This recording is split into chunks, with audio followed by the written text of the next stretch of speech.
अस्सलामुअलैकुम students, I am Nimra Arif. हम discuss कर रहे हैं नाइन्थ फिजिक्स का चैप्टर नंबर 8 और हमारे चैप्टर का नेम है थर्मल प्रॉपर्टीज ऑफ मेटल। आज हम चैप्टर नंबर 8 का लेक्चर नंबर 13 डिस्कस करेंगे और हमारे टॉपिक का नेम है थर्मल एक्सपेंशन। थर्मल एक्सपेंशन के सबसे पहले डेफिनेशन देखते हैं। थर्मल का मतलब क्या है? हीट। हम चैप्टर स्टार्ट से डिस्कस करते आ रहे हैं। इस चैप्टर में जो हमारा बेसिक टॉपिक है वो है ही हीट के बारे में, ठीक है। एक्सपेंशन, एक्सपैंड कर जाना। डेफिनेशन क्या है? The increase in length, breadth and thickness of the substance on heating known as thermal expansion.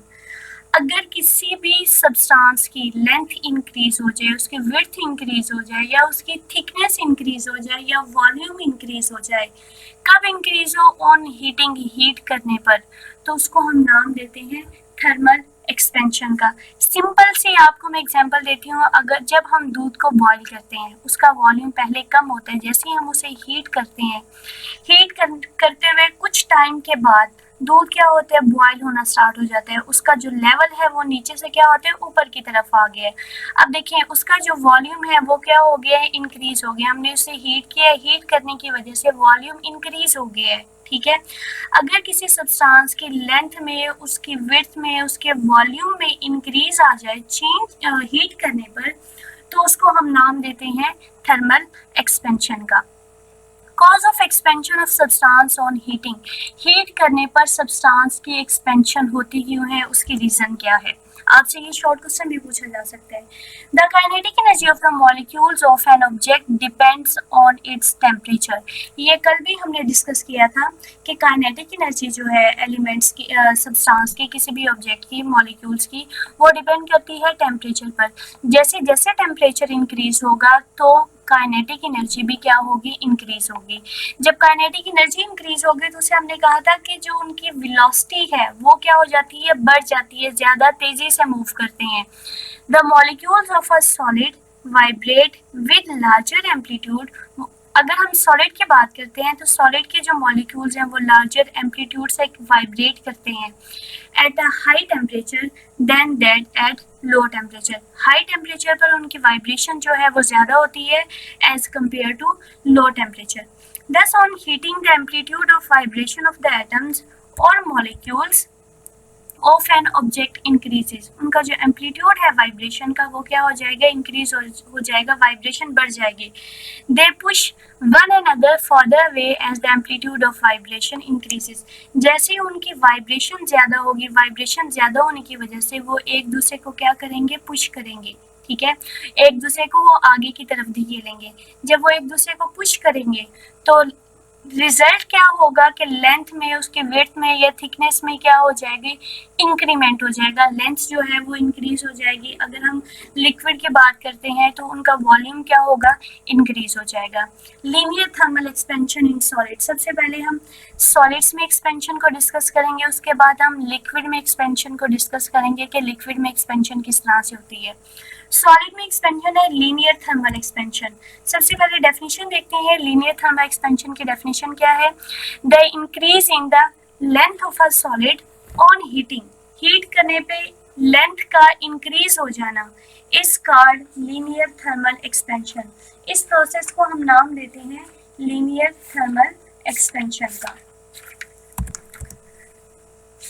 To drive mathematical relation देखते हैं कि इसको हम किस तरह से ड्राइव करते हैं। It has been observe that solids expand on heating. ये ऑब्जर्व किया गया है कि सॉलिड जो है वो हीट करने पर एक्सपैंड होते हैं। Their expansion is nearly uniform over a wide range of temperature. और इनकी जो एक्सपेंशन है वो क्या होती है? यूनिफॉर्म होती है। ये नहीं कि अचानक से बहुत ज़्यादा एक्सपेंशन हो जाएगी या बहुत कम होगी, बल्कि इनकी एक्सपेंशन जो है वो टेम्परेचर के साथ क्या होती है? यूनिफॉर्म होती है। Consider metal rod for example. हम एक मेटल रॉड ले लेते हैं ऑफ लेंथ एल नॉट। उसकी लेंथ क्या है? एल नॉट है। एल नॉट हम जनरल ले रहे हैं। उसकी लेंथ 1 मीटर भी हो सकती है, 2 मीटर भी हो सकती है, 10 सेंटीमीटर भी हो सकती है, 50 सेंटीमीटर भी हो सकती है। At certain temperature T not, हम क्योंकि कोई भी एक्सपेरिमेंट जो करते हैं वो रूम टेम्परेचर पर करते हैं, तो हमारा जो टी नॉट होगा टेम्परेचर वो क्या होगा? रूम टेम्परेचर 25 से 30 डिग्री के दरमियान होगा। Let its length heating to a temperature T becomes L। जैसे ही हम उसे हीट करेंगे, ठीक है, फॉर एग्जाम्पल अगर टेम्परेचर 25 था तो हम उसे हीट करते हुए टेम्परेचर 50 डिग्री सेल्सियस पर ले जाते हैं। जब हम उसे हीट करेंगे, डेफिनेशन में हमने कहा है कि जब हम सॉलिड्स को हीट करते हैं उनकी लेंथ में क्या होता है, इंक्रीमेंट हो जाता है, लेंथ इंक्रीज हो जाती है। अब वो जो लेंथ इंक्रीज हुई है वो कितनी हो गई है, अब L हो गई है। फॉर एग्जाम्पल पहले 1 मीटर थी, अब क्या हो गई है, 1.1 मीटर हो गई है, या 1.2 मीटर हो गई है, या 1.01 मीटर हो गई है।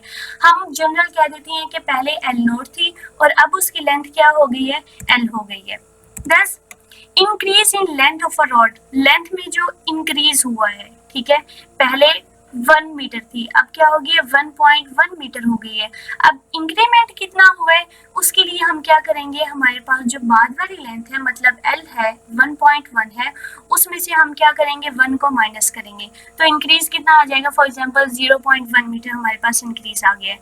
अब इंक्रीज इन लेंथ, लेंथ में कितना चेंज हुआ है, चेंज को हम रिप्रेजेंट करते हैं डेल्टा से, ठीक है, ये जो ट्राइंगल का साइन इसको हम डेल्टा का नाम देंगे।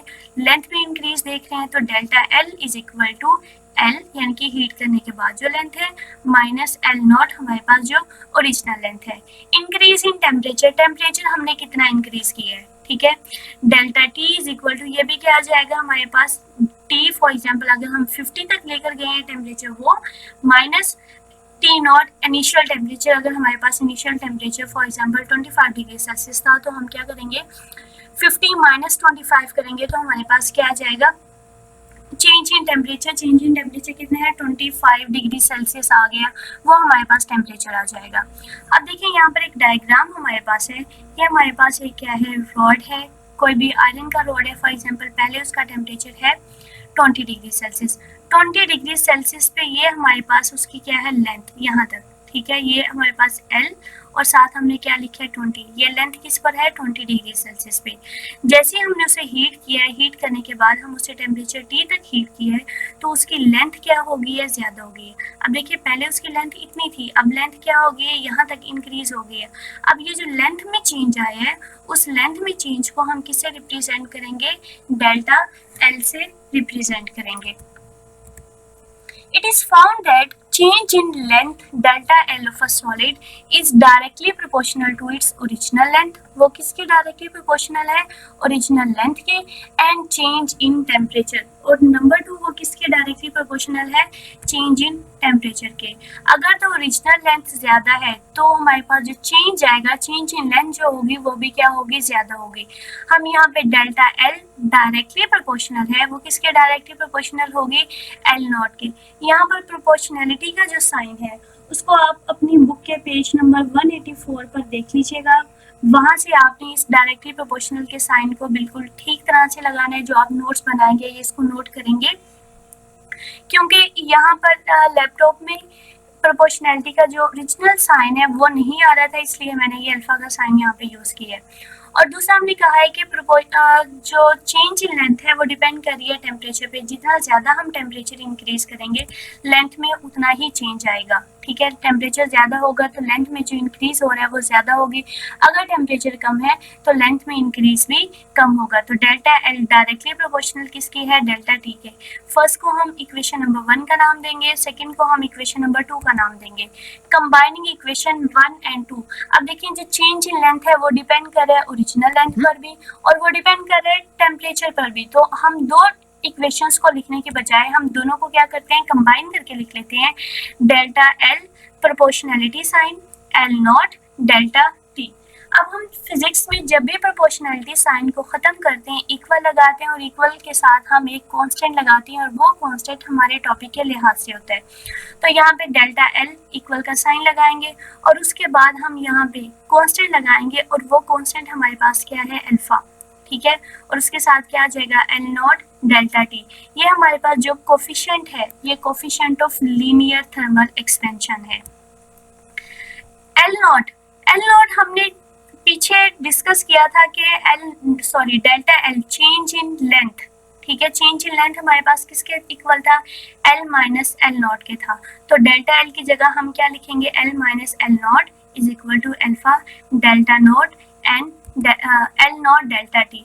अब ये L नॉट यहाँ पर माइनस हो रहा है, अगर हम इसे इक्वल के दूसरी साइड पर लेके जाएंगे तो वो प्लस हो जाएगा। तो L is equal to L naught plus alpha L naught delta T. अगर हम देखें एल नॉट यहाँ पर भी और यहाँ पर भी दोनों में है तो इसे हम कॉमन ले लेंगे, और जब हम इसे कॉमन लेंगे तो हमारे पास इक्वेशन क्या आ जाएगी, L is equal to L naught, यहाँ पर हमारे पास क्या आ जाएगा 1, जब एल नॉट को कॉमन लेंगे 1 आ जाएगा, प्लस अल्फा डेल्टा टी। अगर हम एल नोट को दोबारा अंदर मल्टीप्लाई करेंगे 1 के साथ और अल्फा डेल्टा टी के साथ, हमारे पास ऊपर वाली इक्वेशन दोबारा आ जाएगी। इसको हम नाम दे देंगे इक्वेशन नंबर 1 का। एल जो हमारे पास लेंथ, ठीक है, वो किसके इक्वल आ जाएगा, L naught into 1 plus alpha delta T, where alpha is called coefficient of linear thermal expansion of the substance. Alpha को हम नाम देते हैं, ये हमारे पास कोफिशिएंट है लीनियर थर्मल एक्सपेंशन का। इसको हम डिफाइन करेंगे, डिफाइन कैसे करेंगे, from equation A we get, equation A देखते हैं हम पहले, हमारे पास इक्वेशन ए क्या है, हमारे पास इक्वेशन ए है delta L is equal to alpha L naught delta T. अगर हमने अल्फा की वैल्यू फाइंड करनी है, एल नॉट और डेल्टा टी अल्फा के साथ क्या हो रहे हैं, मल्टीप्लाई, जब ये मल्टीप्लाई हो रहे हैं इक्वल की दूसरी तरफ जाएंगे तो इधर आके वो डिवाइड हो जाएंगे, तो हमारे पास इक्वेशन क्या बन जाएगी, alpha is equal to delta L over L naught delta T बन जाएगा। तो यहाँ पर हम देखते हैं इक्वेशन नंबर ए से हमें क्या हासिल होगा, alpha is equal to delta L over L naught into delta T. अगर हमने अल्फा की वैल्यू फाइंड करनी है तो अल्फा की वैल्यू फाइंड कैसे करेंगे, चेंज इन लेंथ, लेंथ में कितना चेंज आया है उसे डिवाइड कर देंगे, किससे डिवाइड करेंगे, ओरिजिनल लेंथ, और मल्टीप्लाई किससे करेंगे, चेंज इन टेम्परेचर, टेम्परेचर में कितना चेंज है। Linear coefficient of linear thermal expansion को हम डिफाइन करेंगे, कैसे डिफाइन करेंगे, the fractional increase in length, length में जो चेंज आ रहा है, ठीक है, फ्रैक्शन में ये क्या होगी, इंक्रीज होगी, मतलब 0.01 मिलीमीटर हो सकता है, 1 मिलीमीटर हो सकता है।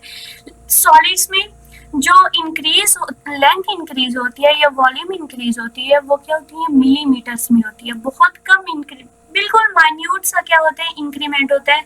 अगर हम आम आंख से उसे देख रहे हैं, किसी भी चीज़ का यूज़ नहीं कर रहे, कोई स्केल वगैरह यूज़ नहीं कर रहे हैं उसके मेजरमेंट करने के लिए, तो हम कहेंगे कि ये लेंथ जितनी पहले थी अभी उतनी है, उसमें कोई भी चेंज नहीं आया। तो इसलिए हम यहाँ पे किस चीज़ का वर्ड यूज़ कर रहे हैं, फ्रैक्शनल इंक्रीज का यूज़ कर रहे हैं इन लेंथ पर केल्विन राइज इन टेम्परेचर, ठीक है, 1 केल्विन टेम्परेचर इंक्रीज करने पर फ्रैक्शनल जो चेंज आ रहा है उसको हम किसका नाम देंगे, coefficient of linear thermal expansion का। It is denoted by alpha, इसको अल्फा से रिप्रेजेंट करेंगे। The SI unit of linear thermal expansion, SI unit जो है लीनियर थर्मल एक्सपेंशन का, coefficient of linear thermal expansion इनके अल्फा का वो क्या है, पर केल्विन है। डेफिनेशन में ही हमने कहा है कि फ्रैक्शनल इंक्रीज इन पर लेंथ, इंक्रीज इन लेंथ पर kelvin rise in its temperature. आपने एक इस टॉपिक में एक बात का ख्याल रखना है कि अल्फा और प्रोपोर्शनैलिटी साइन दोनों में डिफरेंस है, तो आपने अपनी बुक के पेज नंबर 184 पर इन दोनों में डिफरेंस देख लेना है, और वो डिफरेंस देखने के बाद आपने ये लेक्चर नोट करना है। ये नहीं कि अगर आप टेस्ट में लिखते हैं या पेपर में लिखते हैं अल्फा और प्रोपोर्शनैलिटी साइन में अगर आप डिफरेंस को शो नहीं करेंगे तो हो सकता है कि वो आपका ये क्वेश्चन जो है वो गलत भी कर दें, ठीक है। Thank you.